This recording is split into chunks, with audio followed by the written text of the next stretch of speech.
आज मैं आपके साथ एक बहुत पावरफुल और थॉट प्रोवोकिंग बुक शेयर करने वाली हूँ, superforecasting the art of science of prediction by Philip Tetlock and Dan Gardner. ये बुक हमें सिखाती है कि हम इस अनसर्टेन दुनिया में बेहतर डिसीजन और एक्यूरेट प्रिडिक्शन कैसे कर सकते हैं। टेटलॉक ने बहुत अच्छा एग्जाम्पल दिया फॉक्स और हेजहॉग का। हेजहॉग वो लोग होते हैं जो एक बात पर यकीन करते हैं, एक तरह का रूल और आइडिया फॉलो करते हैं, अपनी सोच को चैलेंज नहीं करते। इसके ऑपोजिट फॉक्स बिल्कुल ऑपोजिट होते हैं। वो मल्टीपल आइडियाज़ यूज़ करते हैं, डाउट करते हैं, अपनी सोच को चैलेंज करते हैं, अपनी थिंकिंग को अपडेट करते हैं। वो अपने को कंटिन्यूसली एक लर्निंग प्रोसेस में रखते हैं, कुछ सीखते रहने की चाह। ऐसे फॉक्स टाइप लोग भविष्य को ज़्यादा सटीक प्रिडिक्ट कर पाते हैं कि आने वाला कल कैसा होगा। हमारे आसपास हमेशा लोगों को हमने ये बोलते सुना है कि कल को वो गलत करेगा, उसने ये क्या फैसला लिया, फलाना कल को बहुत पछताएगा, एक्सेट्रा एक्सेट्रा। इस बुक को समझने के बाद आप ये सीख जाओगे कि कौन सच में भविष्य प्रेरित कर पा रहा है और कौन से वक्त बर्बाद कर रहा है। और अगर आपको अपना भविष्य सही तरह से प्रेरित करना है तो आप कैसे फॉक्स स्टाइल थिंकिंग को एडॉप्ट कर सकते हो। अगर आप अपने डिसीजंस को नेक्स्ट लेवल पर ले जाना चाहते हो तो ये बुक आपके लिए गेम चेंजर हो सकती है। हम इंसान अक्सर कॉन्फिडेंस को नॉलेज समझ लेते हैं और इस वजह से हम गलत डिसीजंस और गलत प्रिडिक्शंस करते हैं। ऑथर ये दिखाना चाहते हैं कि सिर्फ इंटेलिजेंट होना या एक्सपर्ट होना फ्यूचर को समझने के लिए काफ़ी नहीं। पहले के टाइम में डॉक्टर्स, लीडर्स और एक्सपर्ट्स अपने एक्सपीरियंस और गट फीलिंग पर ही डिसीजंस लेते थे। उनको लगता था कि मैं काफ़ी सालों से काम कर रहा हूँ, मुझे ज़्यादा पता है।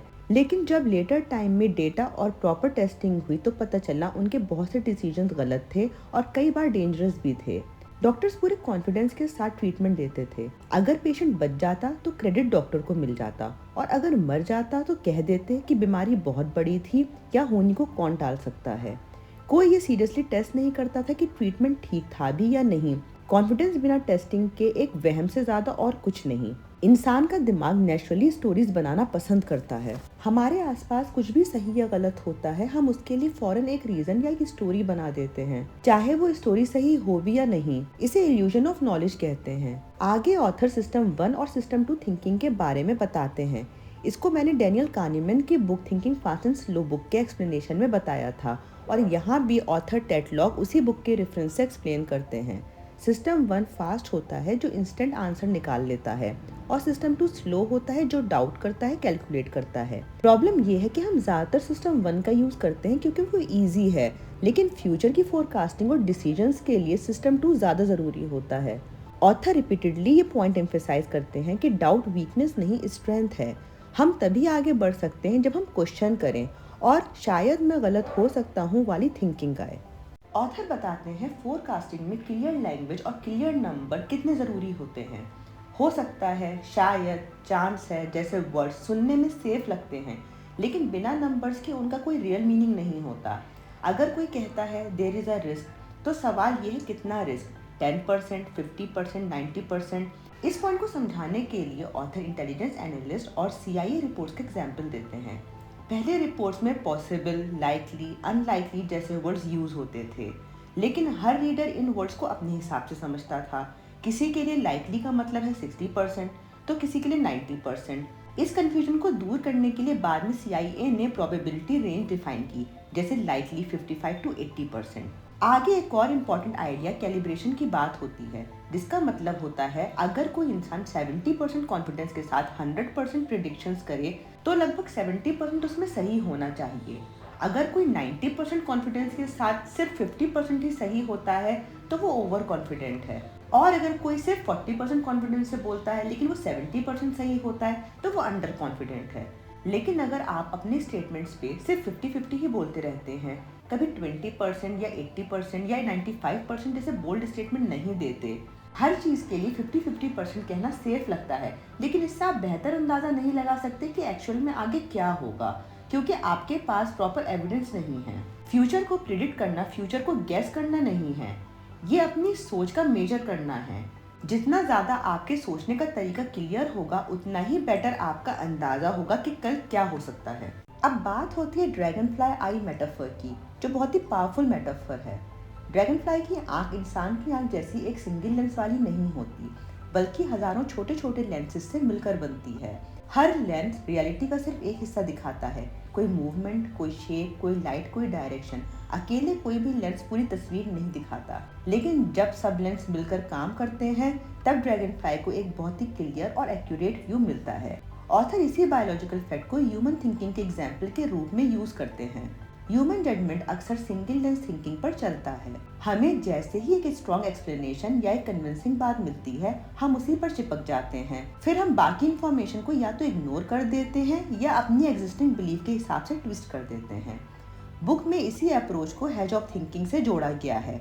पर रियल दुनिया इतनी सिंपल नहीं होती कि एक ही रीजन से सब कुछ एक्सप्लेन कर दें। सुपर फोरकास्टर्स का दिमाग ड्रैगनफ्लाई की आंख की तरह काम करता है। वो किसी एक आइडिया को फाइनल ट्रुथ नहीं मानते। उनके लिए हर डेटा, हर फैक्ट, हर एक्सपर्ट्स ओपिनियन, हर काउंटर आर्गुमेंट एक अलग लेंस होता है।